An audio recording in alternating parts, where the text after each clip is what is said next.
میرے نبی نے فرمایا اسلام کا سب سے مضبوط عمل کیا ہے؟ ایو اور الاسلام اوثق. صحابہ نے کہا الصلاۃ، نماز. آپ نے کہا نہیں.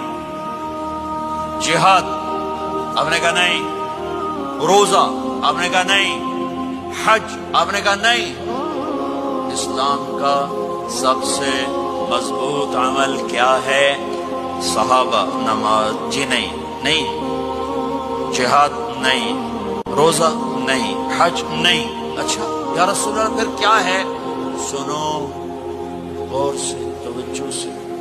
میرے نبی نے فرمایا اسلام کا سب سے مضبوط عمل آپس میں محبت کرنا ہے. اسلام پیغام محبت ہے. میرے نبی کی زندگی محبت کی پوری تصویر ہے. کسی سے نفرت نہیں، بغض اللہ کے لیے، محبت